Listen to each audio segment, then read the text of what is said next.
Twitter. Yikes. Why did I get back on this wasteland?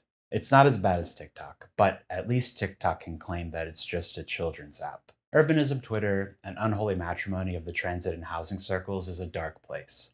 I understand the YIMBY rhetoric. I made a whole video about it after all, but I'm honestly bummed out by how many supposed leftists follow this same logic. Any leftist should agree that if your end goal is to preserve the existing system, you're a centrist at best. Leftism is a struggle to break free from capitalism. So follow my logic here. If a policy claims to solve an existing problem by preserving capitalism decades into the future, is it compatible with leftist ideologies? No, it's not. Now, leftists seem to get this when it comes to healthcare and prisons and labor policies, but it really does fall apart when it comes to urban planning.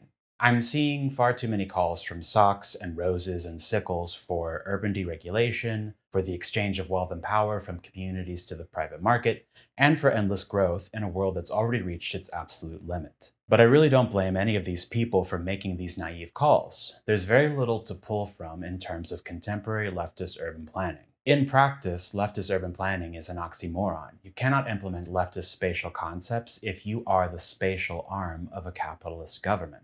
But there is also limited leftist planning theory today, and where it does exist, it's usually inaccessible for non-academics. Marxist class analysis is valid in the prison abolition, police abolition, healthcare, debt cancellation, and labor movements. While this renaissance hit the field of human geography, its obnoxious cousin, urban planning, has so far avoided any mainstream incorporation of the Marxist framework. Some academics believe that we are on the onset of that renaissance, and I would agree, but it may be too soon to tell.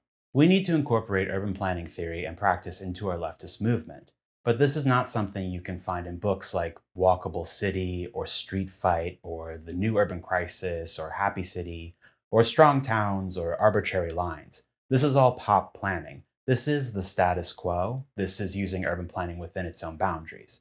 The only thing you could take away from pop planning is that urban planning is actually very flexible when wealth and power express their interests. It's important to be critical of urban planning as a leftist. It's important to be critical of everything as a leftist.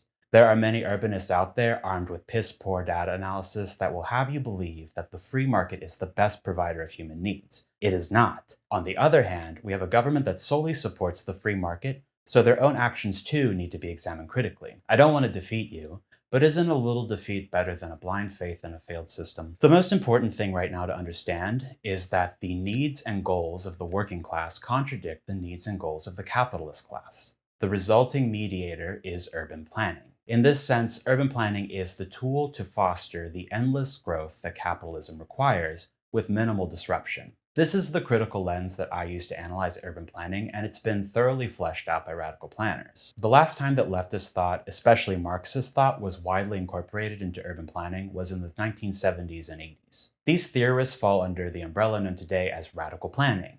The earliest radical planners were concerned with the question of what planning is, rather than what planning ought to be. Radical planners were interested in defining how any era of planning is a manifestation of the dominant political ideology of its respective time. This is what planning is. This is contrasted with theories of that time that focused on things that planning should achieve and how it could go about achieving them. This is what planning ought to be.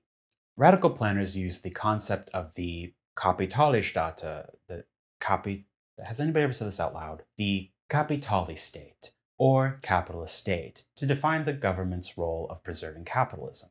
Capitalist theory would have you believe that laissez-faire policies, that is, an approach where the government makes minimal or no interventions, is viable and ideal actually, but this isn't true. Capitalism collapses constantly. Its own nature is to destroy itself and everything around it. The state, that is the government, has evolved to use its regulatory powers and tax revenue solely to remove the hindrances to economic growth. In this support, it legitimizes the system and preserves its dominance over all alternatives. This is the Kapitalistate. When the Kapitalistate is functioning spatially, we call it urban planning. Radical theorists A.J. Scott and S.T. Roweis explain it like this.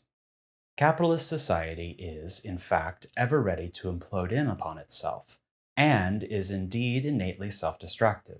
Hence, in the absence of any agency capable of maintaining social balance and cohesion, capitalist society would in fact rapidly disintegrate. However, it is precisely out of the intervening tension between the claimants of profits and the claimants of wages that the capitalist state progresses. So, how has urban planning been used to preserve capitalism? Scott and Roweis offer the following examples of major urban planning milestones and how they prevented capitalist collapse.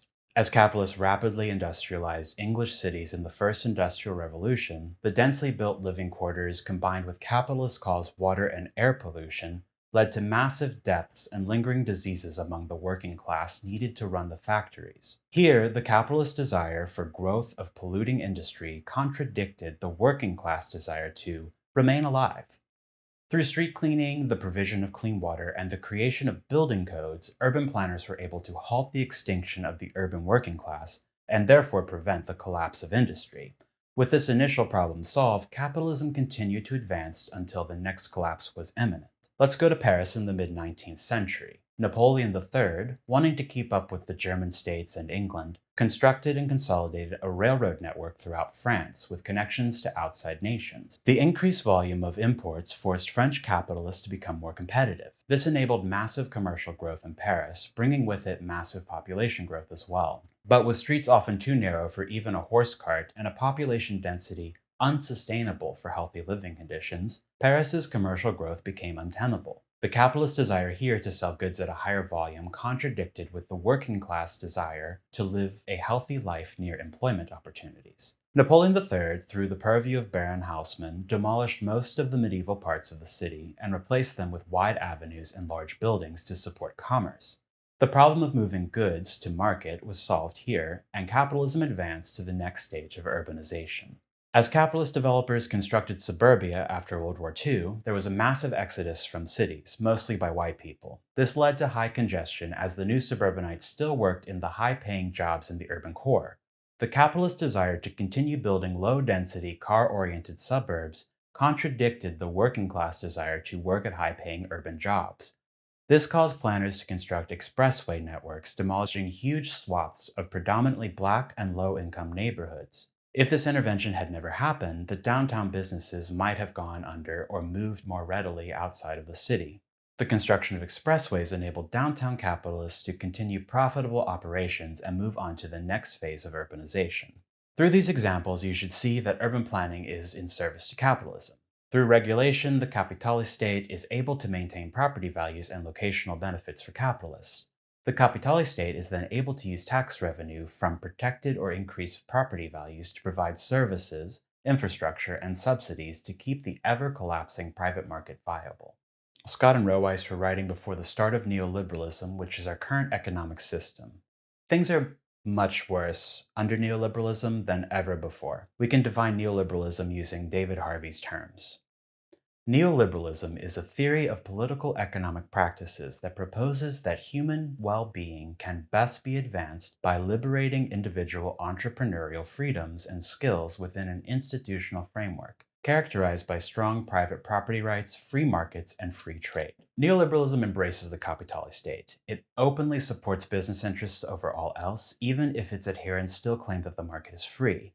Neoliberalism is rooted in bonkers economics that minimize all market relations into simple supply and demand. Neoliberalism is directly responsible for increased poverty, homelessness, and income inequality. There are no benefits to working class people under neoliberal policy. And the worst part is, it is the dominant economic system across the world. As a tool of the state, urban planning itself is neoliberal. Its actions support the market first, under the demonstrably false belief that the benefits of development will trickle down to the working class. If you think of the examples that I listed before, the massive dying off of the working class in industrial England, the difficulty of getting goods to market in railroad-age Paris, and the expressways in downtown America, they depict a capitalist caused crisis and show an ultimate win for capitalism. It looks like our housing affordability crisis is setting the stage for the total collapse of capitalism today. With neoliberalism being arguably the least supportive Kapitalistate towards the working class, I'm starting to wonder if there will be an intervention at all.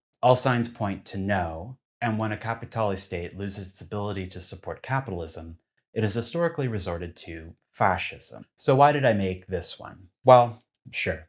I do fantasize about taking my own profession down, and I think many burnout planners do as well. But more than that, I've come to realize the importance planning plays in a leftist movement. I think people who fight for radical changes like public housing, rent control, and neighborhood equity get this already, but I would say that most people do not.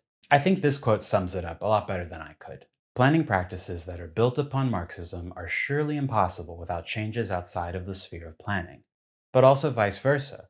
Major social, political, and economic transformations that will prevent climate change and challenge the logic of capitalism are impossible without reorganizing landscapes and producing new spaces.